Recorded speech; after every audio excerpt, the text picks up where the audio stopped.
नमस्कार दोस्तों, आपनी बाता चैनल में आपका स्वागत है। आज मैं आपके सामने एक और शिक्षाप्रद कहानी चांद की झील लेकर प्रस्तुत हुआ हूँ। मैं आशा करता हूँ मेरी वीडियो आपको पसंद आएगी। प्लीज़ मेरे चैनल को सब्सक्राइब करें। किसी जंगल में हाथियों का एक बड़ा सा झुंड रहता था। इनका नेता एक विशाल गजराज था। वह उनकी देखभाल बड़े प्यार और ध्यान से करता था। तभी उस इलाके में भारी सूखा पड़ा। कई वर्षों तक वर्षा नहीं हुई। फलतः सभी नदियां, तालाब और झीलें सूख गई। प्यास के मारे पशु पक्षी मरने लगे। पानी की तलाश में इन हाथियों का भी बुरा हाल था। हाथियों का राजा समझ गया कि जल्दी ही अगर पानी का इंतजाम नहीं हुआ तो मेरे झुंड के कई हाथी प्यास के कारण मर जाएंगे। उसे जितनी जल्दी हो सके पानी का कोई स्रोत ढूंढना था।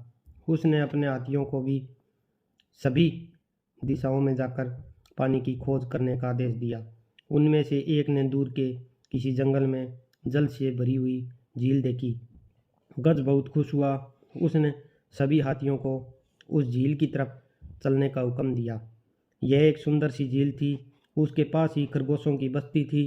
हाथियों को उससे होकर गुजरना था। उनके पैरों से नीचे कुचलकर हजारों खरगोश मारे गए और इतने ही खरगोश घायल भी हुए। खरगोशों के राजा ने अपने लोगों की सभा बुलाई और कहा, जंगली हाथियों का एक झुंड हमारी बस्ती से होकर गुजर रहा है। उन्होंने हमारे हजारों साथियों को मार डाला है और उन्हें घायल किया है।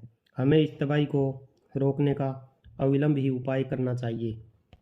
मैं चाहता हूँ कि आप लोग अपनी खरगोश जाति की रक्षा का उपाय सोचें।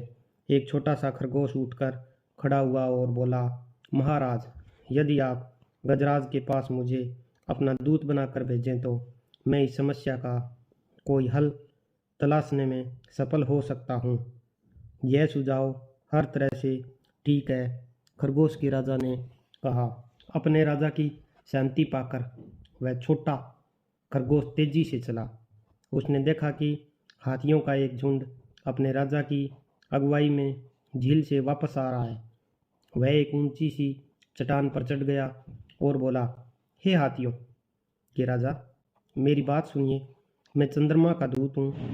चंद्रदेव ने मुझे आपको यह बताने के लिए भेजा है कि आप अपने झुंड को मेरी झील तक ले आए हैं और उसके पवित्र जल को गंदा कर रहे हैं। आपने हजारों खरगोशों को मार डाला है, जबकि आप जानते हैं कि खरगोश मेरी विशेष सुरक्षा में रहने वाले प्राणी हैं। इनका राजा मेरे साथ रहता है।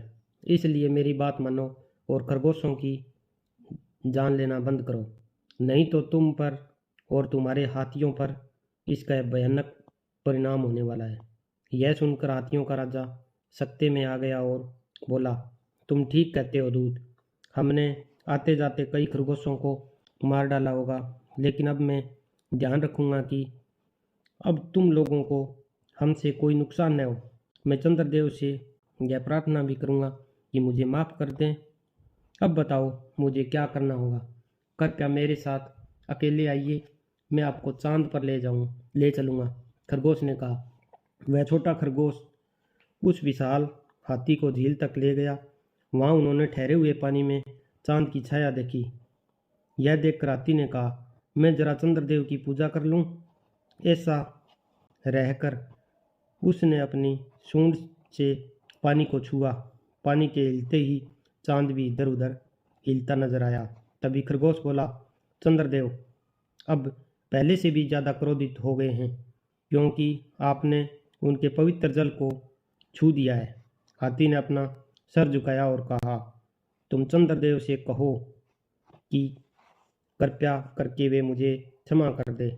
आगे से हम कभी भी इस पवित्र जल को स्पर्श नहीं करेंगे और खरगोशों को भी कभी नुकसान नहीं पहुंचाएंगे।